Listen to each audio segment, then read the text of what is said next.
আসসালামু আলাইকুম সুপ্রিয় দর্শক, এখনকার এই এপিসোডে আমি মাসুদ রানা আপনাদের সাথে আছি। আজকের এই আলোচনায় দেখব আমরা ট্রাম্প বর্তমানে তিনি নানান দিক থেকে কিন্তু ব্যাপক চাপের মধ্যে রয়েছে। একদিকে ট্রাম্পের দাবি ছিল যে মধ্যপ্রাচ্যের শান্তি, অর্থাৎ হরমুজ প্রণালী কেন্দ্রিক ইরানের সাথে দ্বিতীয় দফায় তাদের যে যুদ্ধে জড়িয়ে যাওয়া, এটাকে প্রশমত করার জন্য বা আলোচনার মাধ্যমে এটাকে শান্তি শৃঙ্খলা ফিরিয়ে আনার জন্য কাতারের দোহায় তাদের একটা বৈঠক হওয়ার কথা ছিল। কিন্তু সেই বৈঠকের ব্যাপারে কাতারের এই বৈঠকের ব্যাপারে ইরানের পক্ষ থেকে সম্পূর্ণ নাকচ করে দেওয়া হয়েছে। এই বিষয় নিয়ে ভিডিওতে বিস্তারিত আলোচনা করব। অপরদিকে দেখেন, ট্রাম্পের যে সমস্ত অতিরিক্ত অতিরঞ্জিত কথা বলার কারণে বা তাদের যে নীতি নির্ধারণ ঠিক করার কারণে যে সমস্ত সমস্যা ইতিমধ্যে পড়ে যাচ্ছে ট্রাম্প আইনিভাবে, সেটা কিন্তু অত্যন্ত জটিল একটা পরিস্থিতির মধ্যে পড়ে যাচ্ছে। সম্প্রতি গতকাল একটি ভিডিও আপনাদের সাথে আমি শেয়ার করেছি যে ট্রাম্প নারী কেলেঙ্কারিতে যে তার যে নিম্ন আদালতের যে রায়টা ছিল, সেটা কিন্তু সুপ্রিম কোর্টে সেই রায় বহাল রেখেছে এবং সেখানে কিন্তু বেশ কিছু তাকে জরিমানা গুনতে হচ্ছে। অপরদিকে আজকের যে সংবাদটা, যেটি নিয়ে অভিবাসন প্রক্রিয়া নিয়ে যে ট্রাম্পের একটা অধ্যাদেশ জারি ছিল, সেটা কিন্তু সুপ্রিম কোর্ট খারিজ করে দিয়েছেন এবং নিম্ন আদালতের যে রায়টা বহাল ছিল সেটাকেই বহাল রেখেছে। এই দুটি বিষয় নিয়ে আপনাদের সাথে আজকে ভিডিওতে বিস্তারিত আলোচনা করব। তবে মূল আলোচনায় যাওয়ার আগে আপনাদের কাছে একটা রিকোয়েস্ট করব, যারা চ্যানেলে নতুন তারা অবশ্যই চ্যানেলটাকে সাবস্ক্রাইব করে পাশে থাকা বেল আইকন চেপে রাখবেন এবং আলোচনা পূর্ণাঙ্গ দেখার পরে যদি আলোচনা সম্পর্কে আপনাদের কোনো মতামত থাকে সেসব দিয়ে দেখে তারপর আপনাদের মতামত প্রকাশ করবেন।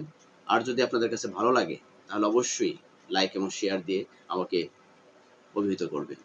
দর্শক, আমরা মূল আলোচনায় যাই। এই যে দোহায় ইরান এবং যুক্তরাষ্ট্রের যে আলোচনার দাবি ট্রাম্পের পক্ষ থেকে, যে বিষয়টি বলা হচ্ছে যে মধ্যপ্রাচ্যের শান্তি ফিরিয়ে আনার জন্য, অর্থাৎ দ্বিতীয় দফায় হরমুজ প্রণালীকে কেন্দ্র করে যুক্তরাষ্ট্র এবং ইরানের মধ্যে যে সামরিক উত্তেজনা ছড়িয়ে পড়েছে, এক পর্যায়ে যুদ্ধে তারা কিন্তু জড়িয়ে গেছে। এখানে কিন্তু উভয় পক্ষেরই ব্যাপক কিন্তু ক্ষতি হয়েছে। কিন্তু এই হামলার পিছনে শুধুমাত্র কি হরমুজ প্রণালী এই সমস্যাগুলো কিন্তু জড়িত ছিল কিনা, এটা নিয়ে আন্তর্জাতিক মহলে এখন প্রশ্ন উঠেছে। কারণ যখন ট্রাম্পের সাথে, অর্থাৎ যুক্তরাষ্ট্রের সাথে ইরানের সাথে একটা শান্তি চুক্তি সামনে এগিয়ে নেবার জন্য এই স্মারকলিপিতে, অর্থাৎ সাময়িকভাবে একটা স্মারকলিপি চুক্তি হয়েছিল, যেখানে অনেকগুলো দফা দেওয়া হয়েছিল। দফা অনুযায়ী আগামী 60 দিনের মধ্যে তাদের ভিতরে একটা শান্তি চুক্তির একটা বাস্তবায়নের পথে তারা কিন্তু যেতে শুরু করে দিয়েছিলেন। কিন্তু বৈশ্বিক রাজনৈতিক, ভৌগোলিক রাজনৈতিক পরিস্থিতি পর্যবেক্ষক যারা আছে তারা বলেছিল যে এই শান্তি চুক্তিকে নস্যাৎ করার জন্য ট্রাম্পকে প্রতিনিয়ত উস্কিয়ে দেওয়ার চেষ্টা করা হচ্ছিল এবং ট্রাম্পকে সবসময় কান পড়া দেওয়া শুরু হয়েছিল যেন ইরানের সাথে তাদের ভিতরে শান্তি চুক্তি না হয়। যার কারণে তারা কিন্তু এই যে গত কয়েকদিন আগে আবারও হরমুজ প্রণালীকে কেন্দ্র করে তাদের ভিতরে কিন্তু সামরিক উত্তেজনা ছড়িয়ে পড়ে এবং মোটামুটি একটা যুদ্ধের মধ্য দিয়ে কিন্তু তারা চলাচল শুরু করে দিয়েছিল। এই যুদ্ধটা আবার হঠাৎ করে ট্রাম্পের পক্ষ থেকে সেটা কিন্তু স্থগিত করা হয়েছে। এই যে খেলাগুলো, এই খেলাগুলো কিন্তু ভৌগোলিক রাজনৈতিকভাবেই খেলছে। ইভেন আজকে সেই ট্রাম্প মধ্যপ্রাচ্যের শান্তি ফিরিয়ে আনার জন্য দ্বিতীয় দফায় কাতারের দোহায় তাদের একটি বৈঠক করার কথা ছিল। সেটা ট্রাম্প তিনি নিজের এক সোশ্যাল মিডিয়া একটি পোস্টে তিনি কিন্তু জানিয়েছেন যে ইরানের ইরানের মানে দাবি, বা তিনি বলেছেন কি যে ইরানের আগ্রহে দ্বিতীয় দফার বৈঠক করার জন্য আমরা কাতারের দোহায় বসতে যাচ্ছি ইরানের অনুরোধে।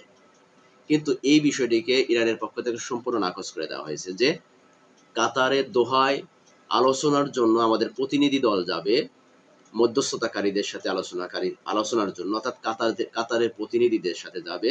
কিন্তু সেখানে ট্রাম্পের যে প্রতিনিধি দল আছে তাদের সাথে সরাসরি কোনো বৈঠক অনুষ্ঠিত হবে না এবং আগামী বেশ কিছুদিনও সেটা হবে না। এটা কে বলেছে? ইরানের অত্যন্ত গুরুত্বপূর্ণ একজন ব্যক্তি, স্পিকার মোহাম্মদ বাগের গালিবাফ। তিনি কিন্তু স্পষ্ট করে জানিয়ে দিয়েছেন যে আগামী কয়েকদিনের ভিতরেও মার্কিন প্রতিনিধিদের সাথে সরাসরি কোনো বৈঠকে যাবে না ইরান প্রতিনিধি দল। সেখানে ইরানের প্রতিনিধি দল কাতারে পৌঁছাবেন, দোহায় পৌঁছাবেন। ইভেন যুক্তরাষ্ট্রের যে প্রতিনিধি দল উইটকপ এরা এবং কুশনার, তারা কিন্তু কাতারের দোহায় কিন্তু অবস্থান করছে। তাদের সাথেও কাতারের যে মধ্যস্থতাকারী যে প্রতিনিধি দল আছে বা মধ্যস্থতাকারী হিসেবে যারা ঊর্ধ্বতন কর্মকর্তা যারা আছেন, তাদের সাথে কিন্তু তাদের মধ্যে বৈঠক হবে। ইরানের প্রতিনিধি দল যারা আছে তারাও তাদের সাথে বৈঠক করবে। কিন্তু সরাসরি ট্রাম্পের যে দাবি যে আগামীকাল, যে আজকের যেটা বলেছে যে মঙ্গলবারে থেকে বুধবার যে বৈঠকটা হওয়ার কথা ছিল, সেই বৈঠকে কাতার বৈঠক যে হওয়ার কথা ছিল সেখানে কিন্তু ইরানের প্রতিনিধি দল তারা অংশগ্রহণ করবে না, কিন্তু যুক্তরাষ্ট্রের দাবি ছিল যে ইরানের অনুরোধে এই বৈঠকটা হচ্ছে। এই যে প্রতিনিয়ত যে ট্রাম্পের যে অতি কথন, মানে অতিরিক্ত অতিরঞ্জিত ভিত্তিহীন যে সমস্ত তথ্য উপাত্তগুলো সে প্রকাশ করে থাকে, এর কারণে ট্রাম্প কিন্তু ব্যাপকভাবে কিন্তু আন্তর্জাতিক মহলে সে কিন্তু ব্যাপক নিন্দিত এবং সমালোচিত। যে ট্রাম্পের মিথ্যাচার, ট্রাম্পের মানে ভিত্তিহীন বক্তব্য, ভিত্তিহীন দাবি, এই বিষয়গুলো নিয়ে আন্তর্জাতিক রাজনৈতিক মহলে এবং ভৌগোলিক যে যে সমস্ত সমস্যাগুলো, এগুলো অতিরিক্তভাবেই তিনি কিন্তু বাড়িয়ে দেন, যেটা যার একটা বক্তব্যের কারণে আন্তর্জাতিক বাণিজ্য থেকে শুরু করে অর্থনীতি থেকে শুরু করে সকল কিছু কিন্তু নিয়ন্ত্রিত হয়। কারণ আমরা জানি যে এখনো বিশ্ব নিয়ন্ত্রণ করে ট্রাম্প প্রশাসন, অর্থাৎ যুক্তরাষ্ট্র। তো যুক্তরাষ্ট্রে একজন প্রেসিডেন্ট যদি দায়িত্বশীলতার থেকে যদি কথাবার্তা না বলেন বা বক্তব্য না দেন বা কোনো তথ্য তুলে না ধরেন, সেটা আন্তর্জাতিক মহলে অবশ্যই সেটা ক্ষতিগ্রস্ত হয়ে দাঁড়ায়। তো ট্রাম্প প্রতিনিয়ত যে সমস্ত বক্তব্যগুলো দিয়ে যান, সেই বক্তব্যের কারণে যেমন নিন্দিত, তেমন সমালোচিত, তেমন কিন্তু সবার কাছে কিন্তু উপহাসের একজন পাত্র হিসেবে কিন্তু প্রমাণিত হয়। দেখুন ট্রাম্পের এই যে সম্প্রতি ইরান কেন্দ্রিক যে সমস্ত বক্তব্য দিয়ে যাচ্ছে, সে প্রতিনিয়ত বলা হচ্ছে যে ইরানকে ছোট করে দেখার চেষ্টা করেছে, কিন্তু বাস্তব চিত্র কি আমরা সেটা দেখতে পাচ্ছি? সেখানে দেখা যাচ্ছে যে ইরানের উপর যুদ্ধ করতে গিয়ে ভালোভাবে ট্রাম্প প্রশাসন নাকানি চুবানি খেয়েই কিন্তু সেখান থেকে ফিরে আসতে হয় বারবার। প্রথম যুদ্ধ আমরা দেখেছি, দীর্ঘদিন যুদ্ধ করার পরে যখন ট্রাম্প প্রশাসন দেখেছে যে না, এখানে ইরান প্রশাসনের সাথে কোনোভাবে টিকা যাচ্ছে না, তখন কিন্তু তাদের পক্ষ থেকে যুদ্ধবিরতির ঘোষণা দেওয়া হয়েছে। আবার সেই যুদ্ধবিরতি ঘোষণার পরে আবার আক্রমণ করে বসে, পাল্টা আক্রমণ যখন খায় তখন আবার নিশ্চুপ হয়ে যায়।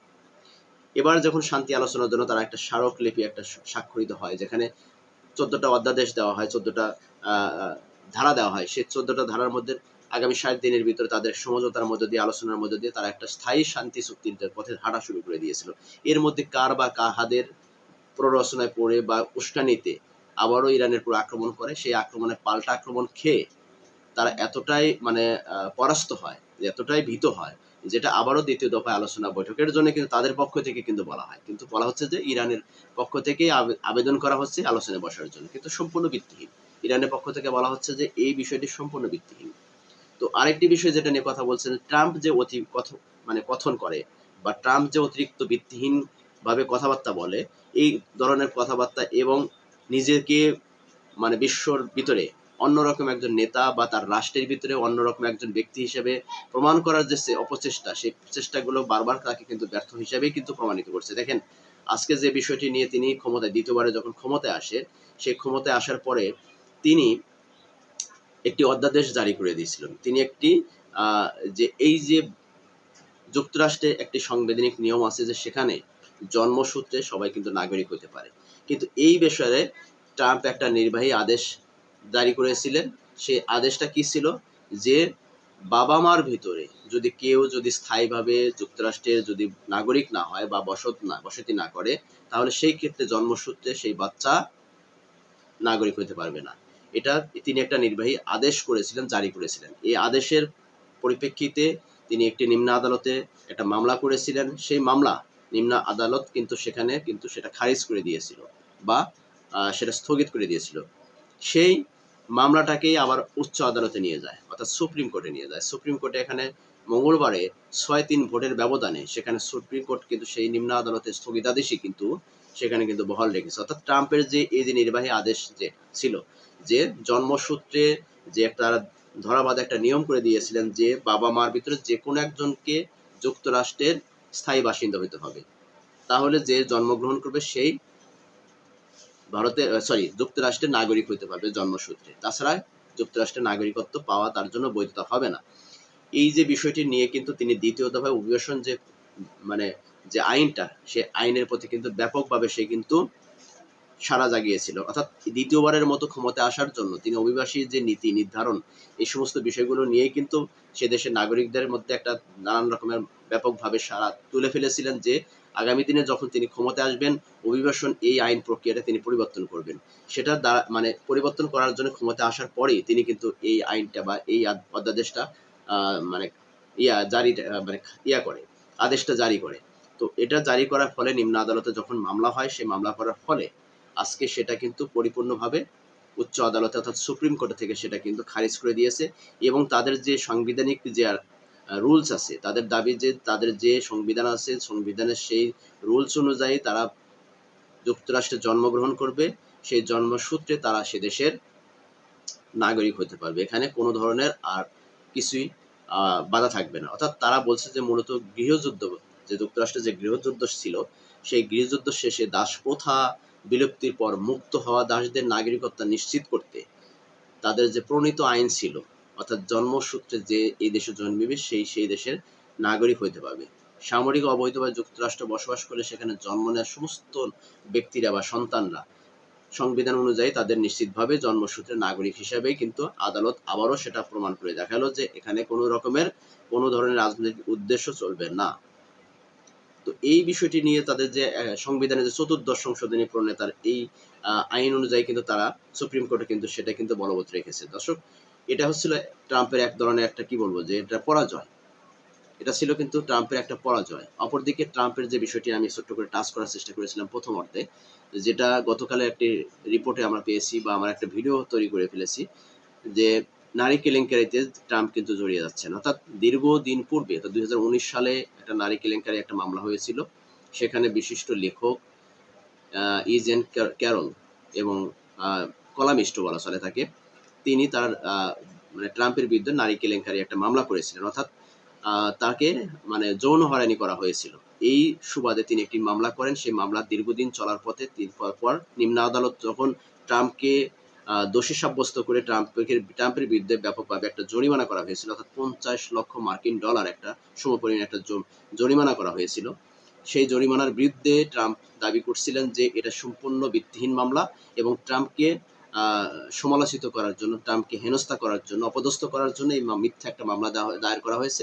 তার আইনজীবীরা এই মামলাটা নিয়ে সুপ্রিম কোর্টে যায়। সুপ্রিম কোর্টে যাওয়ার পরে সুপ্রিম কোর্ট এটাকে বহাল রাখে, অর্থাৎ নিম্ন আদালতের যে আইন ছিল বা রায় ছিল সেই রায়টাকে তারা বহাল রাখে। তাহলে সেখানেও কিন্তু পরাস্ত হয়েছে ট্রাম্প। অর্থাৎ তাকে কিন্তু সেই জরিমানার টাকাটাকে গুনতে হবে। সেই নারীর বিরুদ্ধে সেই নারী যে তার বিরুদ্ধে যৌন কেলেঙ্কারি একটা মামলা করেছিল, সেই মামলায় প্রমাণ হলো যে সে আসলে দোষী। সে দোষী সাব্যস্ত হওয়ার কারণে তার বিরুদ্ধে যে জরিমানা করা হয়েছে, সেই জরিমানার ফলস্বরূপ তাকে এখন 50 লক্ষ মার্কিন ডলার তাকে গুনতে হবে। এই যে ট্রাম্পের প্রত্যেকটা ক্ষেত্রে দেখা যাচ্ছে যে উচ্চ আদালতে গিয়ে ট্রাম্পের প্রশাসন বা ট্রাম্পের যে আইনজীবীরা তারা কিন্তু পরাস্ত হচ্ছে। তো মধ্যপ্রাচ্যের শান্তি শৃঙ্খলা ফিরিয়ে আনার জন্য ট্রাম্পের যে মিথ্যাচার, ট্রাম্পের যে প্রতিনিয়ত তার যে নিজেদের পক্ষ থেকে যে সমস্ত আগ্রহবোধ, এটাকে মিথ্যাভাবে উপস্থাপন করার চেষ্টা। অপরদিকে ট্রাম্পের ব্যক্তি জীবনে যে সমস্ত বিষয়গুলো নিয়ে ইতিমধ্যে সুপ্রিম কোর্টের যে রায়গুলো, এই রায়গুলোর মধ্যে দিয়ে ট্রাম্পের যে আগামী দিনের রাজনৈতিক বা তার অভ্যন্তরীণ রাজনৈতিক পরিস্থিতির মধ্যে ব্যাপকভাবে যে অপমানিত, অপদস্থ এবং রাজনৈতিক প্রতিহিংসামূলক যে সমস্ত কর্মকাণ্ডের সাথে যে জড়িয়ে যাচ্ছে, তিনি নিজেকে জড়াই ফেলতেছেন। আগামী দিনে তার মধ্যবর্তী নির্বাচন তথা একদম পুরোপুরি যে ফাইনাল নির্বাচনের তার যে অবস্থানটা কোথায় গিয়ে দাঁড়াতে পারে। দর্শক, এই বিষয়ে কিন্তু আপনাদের কাছে জানতে চাইবো যে আসলে ট্রাম্পের ভবিষ্যৎ রাজনীতি কোথায় এবং বিশ্ব রাজনীতিতে ট্রাম্পের অবস্থানটা এখন কোথায় অবস্থান করছে এবং আগামী দিনে তার রাজনৈতিক অবস্থানটা কোথায় গিয়ে দাঁড়াতে পারে। এবং এই যে ট্রাম্পের মিথ্যাচার, এই মিথ্যাচারটা কি আগামী দিনে ট্রাম্পকে নেতৃত্ব ধরে রাখতে পারবে? এই বিষয়ে আপনাদের মতামত থাকলে অবশ্যই ভিডিওর কমেন্টসে করে দেবেন।